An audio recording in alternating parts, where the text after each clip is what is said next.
अस्सलाम वालेकुम दोस्तों यूथियां दे कोल सिर्फ एक सवाल बचा है, इकलौता एक सवाल ते जिदा मेरे ख्याल अज तक साढ़े किसी बब्बर शेर ने सही तरह जवाब नहीं दिता और अज मैं देवांगा। और सवाल उन्होंने ये है कि कोई भी उन्होंने को सवाल कर लो, जवाब देने तो पहले वो आप सवाल कर देंगे कि जी मियाँ साहब फिर वापस क्यों नहीं आ रहे लंदन तो, जी वो लंदन क्यों बैठे ने, जी वो अगर बेगुनाह ने या बेकसूर ने या तो फिर वापस क्यों नहीं आ रहे। तो दोस्तों उसका जवाब अज मैं तुहानू दांगा। मैं हकीकत वीडियो बनाना वा, मैं हकीकत पसंद बंदा। मैं तुहानू कदी कोई ये नहीं कहांगा कि बीमार ने वो दवाई लैन गए ने, वो अमीर ने जी पैसे वाले ने जितों दिल करता दवाई लैन, जी पाकिस्तानी हस्पतालों तो इलाज नहीं कराना चाहते तो उत्थों कराना नहीं। मैं तुहानू हकीकत गल करांगा।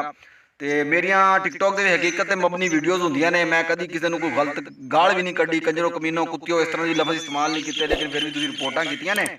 तो मेरी आई डी व्यक्ति तौर पर बैन है, मैं मेल की है टिकटॉक में, तो इंशाल्लाह कोई 8-10 दिन तक पोस्टिंग वो भी अपडेट आनी शुरू हो जाएगी।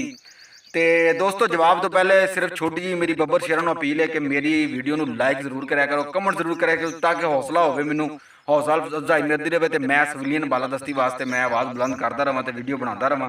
तो मेरी अगर वीडियो तुहानूं पसंद आए तो यदा लिंक अपने फेसबुक पेज या और जगह पर शेयर भी जरूर करो, ताकि मेरी मैं एक सादा जी सीधी सादी वीडियो बनाना ताकि एक आम बंदे की समझ आ सके कि हो की रहा है। क्योंकि मीडिया के उत्ते आम बंदे नूं बेवकूफ़ बनाया जा रहा है टीवी चैनल ते इधर उधर, और वो एक भेड़ चाल तरह ना एक बस एक भेड़ पिछे भेड़ चाल तरह बस पिछे लगे पे ने। तो दोस्तों जवाब ये है कि मियाँ साहब वापस क्यों नहीं आ रहे। सवाल का जवाब सुनो।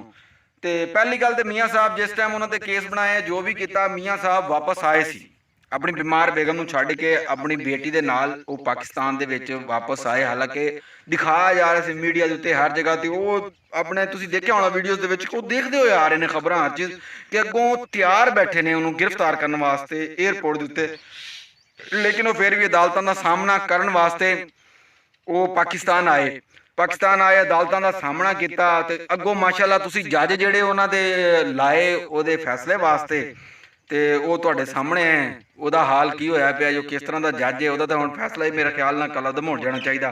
फिर भी उन्होंने अदालतों को फेस किया, लेकिन जो उन्होंने देखा ना कुत्ती चोरां नाल रल गई है।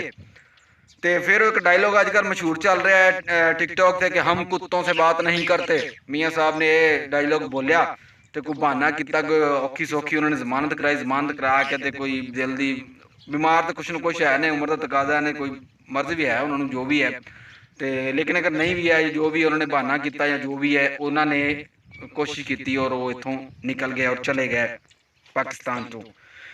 हुण तुसीं सवाल किया भी वापस नहीं आते, ये नहीं होंदा वो नहीं होंदा, कि मैं उस सवाल करने वाले नूं कहना जिन्हें जेड़े जेड़े बंदे दे ज़हन च खोपड़ी च सवाल बैठा ने कि मियाँ साहब वापस क्यों नहीं आ रहे। मैं उन्होंने सवाल करदा कि एक तुहाडे ते कोई केस बनाया जाता है, कोई भी मिसाल तो कोई छोटी मोटी कोई चोरी की है या तुसीं नहीं की है या की भी होवे, तुहाडे ते केस कोई हैवी किस्म का बनाया जाता है, कोई कतल केस या कोई केस, तो लेकिन तुसीं वो काम किया नहीं हुंदा या तुहानूं पक्का पकता हुंदा कि मैं अदालतां दे विच निज़ाम चलेगा, अगर मैं इहदे विच शामिल हां तो मेरे नाल होर भी काम चलेगा या जो भी है।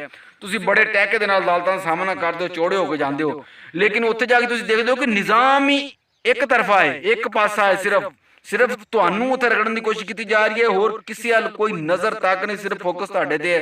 फिर मैं देखांगा तुसीं की बहाने करदे हो, किहड़े बीमारियां तुहाडे थल्लों उतरों बवासीर दी पता नहीं किहड़ियां बीमारियां निकलनियां ने, और तुसीं फिर जान किस तरह छुड़ा के भजनी है।